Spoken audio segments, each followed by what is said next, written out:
So Kirk Cousins is just a lightning rod amongst the Vikings fan base. He is the ultimate Rorschach test. You see what you want to see. On one hand, you see a guy with a monster contract who makes big mistakes and pulls big boners in high leverage situations. And then, on the other hand, you see a guy who can drop absolute dimes and has one of the best deep balls in the NFL if he's able to set his feet, if everything is on schedule, yada, yada, yada, yada, yada. But respect, minus the absolute clown shoes drive at the end of the Cowboys game, the last 3 weeks might be the best football I've ever seen Kirk Cousins play as a Viking. And he single-handedly won that game a Sunday against the Carolina Panthers, even though, BB got all the headlines at the end. It was Kirk Cousins, man, for real. And you had the 1-5 start this season where Kirk vomited all over his shoes. He had 10 picks, probably could have been 15, and he's just dishing out hospital balls all over the place.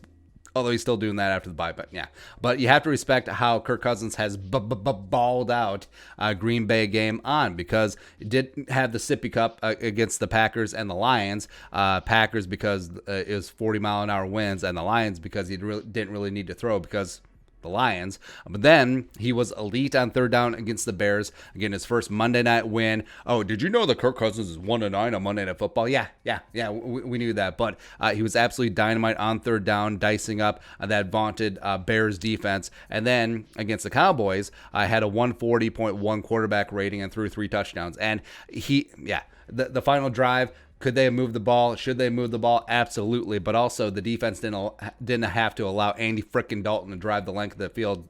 But I digress there. Right. And then Kirk Cousins and the Vikings, without Adam Thielen, as well as on a day when Dalvin Cook was both injured as well as bottled up because Carolina sold out to stop 33, they got it done.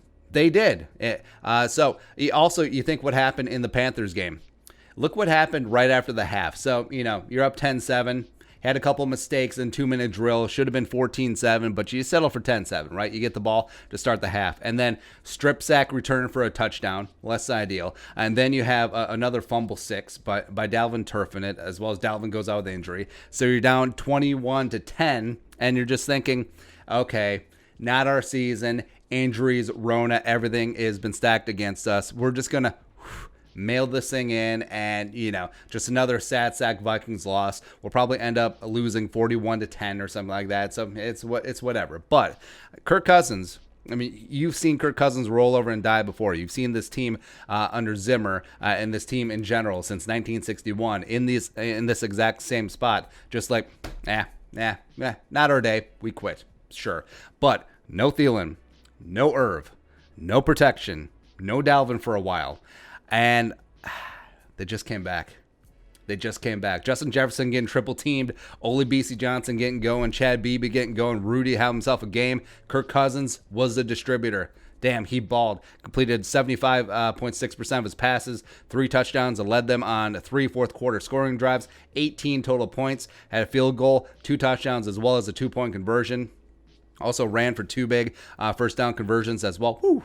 And even if you are the biggest Kirk Cousins hater in the world, I mean, you have to respect with how number 8 has been playing since the bye week, especially given the circumstances of the Panthers game. And remember, like, Kirk is the kind of quarterback who needs everything around him to be good for him to be good, right? So he needs perfect protection. He needs weapons on the outside. He needs a defense that's going to give him the ball back. Yesterday, he didn't have much of that.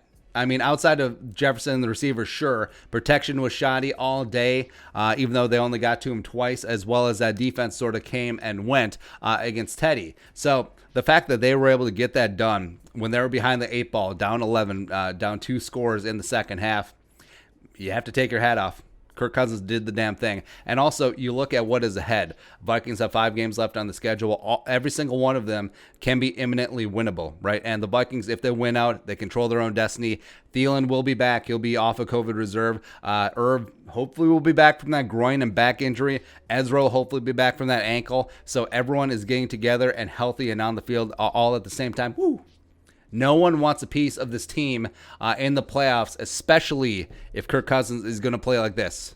So the team is going to be more complete, and this team becomes extremely dangerous where Kirk Cousins is playing relatively mistake-free, but high-end football that we've never seen before. Frankly, we haven't. So then you have Thielen, then you have Jefferson, then you have Irvin, Rudy, and BB and BC, and all of a sudden, and did I mention Dalvin Cook? Yeah, the best running back in the NFL. Yeah, that guy, as well as Ezra Cleveland, second round pick. Complete my O-line. Bench Dozier, put Brett Jones in, but yeah. And that defense is just getting a little better. They're not cocky like they were in the Cowboys game, not feeling their oats, getting stuff together. All of a sudden, dangerous team. No one wants a piece of the 6 or 7 seed Minnesota Vikings. They don't. Whew. I love it, man. I love it. But big respect to number 8. Your thoughts? Kirk Cousins, who won the Panthers game? He did. Let us know in the comment section below. Subscribe for daily Vikings takes. Want to support that work? Post on the Venmo. But until next time, Skol, production value.